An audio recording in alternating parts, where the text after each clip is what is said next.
Good morning, friends. How are you today? It's Heather at Bush Poppy Farm. I am out at the farm this morning. I have a very small window of about 2 hours. It looks like a gorgeous day, and it is, but in 4 hours we will be under heavy rain. So I have this small window. I'm also going down to, I also need to go drive to San Francisco airport to pick up Dylan. He's coming home for spring break. And so that's this afternoon as well. So I have this little window, and I had stuff to do at home, but what I really wanted to do was come and do this project. So this is something I thought up in the middle of the night. So, the other day I string trimmed all through here, and it looks just awesome. It's always so nice when it looks tidy. But you see this very large area here that is on a slope. It's not a steep slope at all, but it's on a slope, so it's not going to be a pathway. I am putting a pollinator bed down there. That's already planned. But I thought, why not put a big long pollinator strip here? It's a perfect location. It's already got a mainline tubing irrigation in it that I can run little sprinklers off of for it. So that's what we're doing today. And yes, you will see lots of gopher burrow, and this is old gopher burrow. I have caught a few guys not right here, but over here. So what I'm going to do, I have a whole bunch of plants with me today, and they've been sitting waiting to go in the ground. So I thought now's the time to do it because I still have a little bit of compost left, and it's right there. So it's not a far job. So I'm going to move the tubing out of the way, get the battery operated tiller, till this area up that I want to do. It's going to take multiple passes because even though we've had a lot of rain, just like 4 or 5 days of no rain, this clay soil dries up and it's like a brick. So it's going to take a little while, and I want to break up all these grass roots and stuff. Then I will rake it out, bring the compost over, put that down as a layer on top, and then we'll plant into it. And I'm not worried about running irrigation because it's going to rain this afternoon and for the next 3 days. Then we have 1 day of no rain and then 3 more days of rain. So that's why I wanted to get this in now, because I thought it's perfect. They're going to get the water that they need. I have ordered the 1,000 feet of mainline tubing so I can make the split. It should be here in a couple days. I'm not worried about that. And I think I'll have Dylan come out since he'll be on spring break next week. Even if it's a rainy day, we can walk that tubing out together. It's hard to walk out 1,000 feet of tubing by yourself because it gets kinked and all that kind of stuff. So if you are able to have somebody with you holding it on a spool, which it will be, and we can put a stick between us and just walk it out, that will make it so much easier. A lot less of a headache. Anyway, I'm going to get started. I'm really excited about this. Yes, there are going to be gophers in this patch. So I have contemplated, and I'll have to see if I have it with me, I have contemplated putting down 2 layers of chicken wire in the bottom of this, meaning I would take a shovel and dig it out after I till it, put down 2 crisscrossing layers of chicken wire, which I have tons of, so that they kind of, there's still going to be holes in it, and it won't be as good as hardware cloth, but it will provide some protection. So if I do have that out here with me, I might do that now. But I also can just set traps, and those traps are great. So the minute I notice tunneling, I can put a trap in, and generally within 6 to 12 hours, I've caught one. So yeah, that's my plan. Also, these things that I'm putting in are almost all perennials, and they're larger plants to go in to begin with. So I think that even though gophers can destroy even trees if they want to, I think that if I can keep on top of the gopher situation here, that I'll be able to let those guys get established, and then we're going to be pretty good. I'm also going to be putting in a couple of annuals like marigolds and stuff that will die back with the frost in the winter. But other than that, most of the stuff will be perennials, and I'll show you once I get this plot fixed up what they are, and then we'll get them in the ground. So good project for today. I'm excited. I think it's going to be really pretty too. It'll be very attractive to see.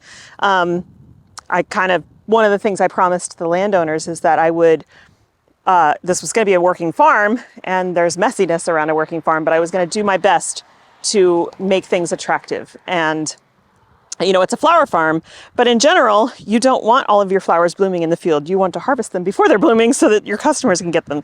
But I do want to show you this gorgeous stand of light pink ranunculus. Look at them just swaying in the breeze. So pretty. Okay, I'm going to set you guys up so you can watch this process. And I'm excited. It'll be fun to get this project going. And it's a doable project in one day. That's another thing I like. I am desperate to transplant sunflowers. I have 3 trays of them and they are so tall and leggy. They're going to go in that bed in the way back that's not covered with weed fabric. But I'm not going to have time to do that today. So probably during the rains, even if it's, as long as it's not pouring down and there's not high winds, I'm going to go ahead and transplant those. I'm going to have to bury them deep so that because otherwise they'll just flop around on the ground. So it's not ideal. I wish I could have gotten them in the ground sooner, but it is what it is. So yeah, that's going to be happening even if it's raining. I'll be out here. I really need to get those in the ground. They're in plug trays. They just cannot stay in there for much longer. Okay, I'm going to set you guys up to watch this project go and get started with the tiller.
All right, so I'm excited about this. It's so fun to open a new bed. So I did a really deep till. Now you'll note that I often say that I'm a no-till farmer, and that is true. There are situations where even no-till growers will have to till. This ground was so hard that you might have seen the tiller bumping up and down. It's just clay and it's almost like hitting a hard pan. So I did a back and forth as many times as I could to really break things up. I added compost and I added a lot of bone meal and a lot of blood meal. That blood meal for a little while will kind of help to keep critters away. And then I raked everything together. Yes, there's grass and stuff on the bed here. It's all shredded grass. That will just act as a mulch. Over time, it'll break down. So let's go over what's going in this bed.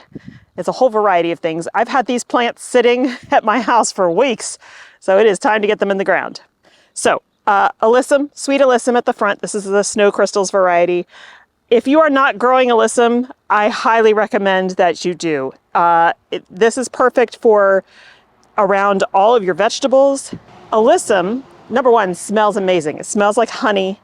It is not a thug in the garden. It will spread very slowly. And in my zone, it survives the winter. So I don't even know how hardy it is down to. We can look that up. Hang on, there's a tag here. It doesn't even say. I think they're treating it as an annual, but it is perennial in lots of places.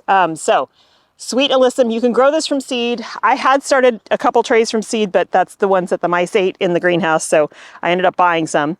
The alyssum, so why is it important in your garden? Number one, it brings in all kinds of pollinators, right? You'll see all kinds of bees on them, butterflies, etc. But there's pollinators that you won't see, and not just pollinators, but beneficial insects. So sweet alyssum attracts a pirate bug as well as a parasitic wasp, both of whom feed on aphids, thrips, and even some types of scale. They attack pretty much any soft-bodied insect. So it is a great plant to have in your garden. Okay, so we've got sweet alyssum in the front, and then right behind it, this is a California native called blue thimbleflower. I have never grown it before. I will put a photo here. 15 inches in height, 12 inches wide, blue bloom clusters, attracts butterflies, it's drought tolerant, and wants direct sun. Pretty much everything in here is drought tolerant, even though it will be getting some irrigation. And then here we have, I always have to have a butterfly bush, but this one's a dwarf one. And the reason is they can get really, really big. And I wanted a kind of a smaller one here. This one, the height is only 36 inches to 48 inches. Some of the ones I have are 6 feet or more. So butterfly bush. And then we have, I think this is the monkey flower. No, this is verbena. So I have a whole variety of verbenas here. This one, and that one are all verbenas. That one and this one are monkey flower, mimulus. We call them sticky monkey flower. They're also a California native. Those guys spread amazingly well. They will fill up this entire bed if I allow them to. So they self-seed readily. Really pretty flowers, and they come in multiple colors in the springtime into summer. Wonderful pollinator attractants. And then I have 2 types of salvia. This one over here is Amistad. That's a classic. And then this one over here is Mystic Spires. That's also really beautiful. Then I have seedlings that are from the greenhouse. Boy, there's so much here. Borage, which is going in this bed. And yes, it will spread and spread, and it gets huge. So it'll be going in the back. Lots of calendula, rudbeckia. The calendula and the rudbeckia will stay here forever. They are perennials in my area. And then I have marigolds and some cress and some other stuff that I'm just going to pop in. So this will be a very full bed, but it will take a while for these perennials to really get sized up. So it's nice to have lots of these other little guys who are going to grow and fill in the space and provide some weed control because they'll be shading the soil. All right, so I'm just going to start popping these guys in. And like I said, I'm not really going to worry about watering them in because it's going to rain in a couple of hours. So I'm going to get started. Hopefully the camera won't die. It really doesn't like being in the direct sun. This is ridiculous. So I'll do what I can. Maybe I'll try to find a way to shade it, but let's get started planting.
Well, the bed is done, and I did go ahead and water it because even though the weather is moving in, it's clearly moving in right now, some of the soil blocks were so dry, and I just wanted to make sure that if it's still going to be a few hours that they actually would be okay. So I'm happy with this. There's a lot of stuff packed in here, and at some point in the future I will have to thin, but I'm okay with that. This will be really lovely all season long, and I think the pollinators will absolutely love it too. One other thing I did while I had the batteries out here is till this. Now this is not going to be a bed. This is part of the walkway that gets up over that hill out to the back part of the property. And the problem that I've had is that it's on such a slant that when you can do it with a wheelbarrow if you're careful, but when you're pulling the gorilla cart, it just dumps over onto this bed, which is obviously not ideal. So I tilled really hard through the side here on the uphill side and pulled all that soil down to this side where it's fluffy right now. And this rain will help kind of compact all that. It is so hard on this uphill side that basically I would have to just stand there with the tiller in one spot for 30 or 40 seconds trying to dig into it. It's just solid clay. So it's a good thing that I did this now. This is what I wanted to get as far as I could before my time ran out. This is not for weed control or anything. It's for setting up a path so that I have more level surface to get things up and down from the back, the front, and vice versa. And you know, it's safe because also when it's wet, trying to do that on a slope is very sketchy. So, all right. Well, all these beautiful ranunculus. I wish they were, I mean, I'll still have plenty to harvest on Monday, but they're so gorgeous. I wish I could harvest them right now. I just don't have any customers to give them to. Okay, so I'm gonna head out and go home, get cleaned up, and head over to SFO. It's gonna be interesting coming home. Traffic in our area it's pretty bad. So it's not that far. From my house to SFO is only, I don't know, 30 miles. But in Friday afternoon traffic in the rain, because it's going to be raining substantially by then, it's probably going to take us 2.5 hours to get home. So lots of time to catch up with Dylan, who I haven't seen since Christmas. So, all right. Thanks so much for hanging out with me today, you guys. I hope you have a wonderful time in your gardens and you have a wonderful weekend, and I'll see you in the next one. Bye.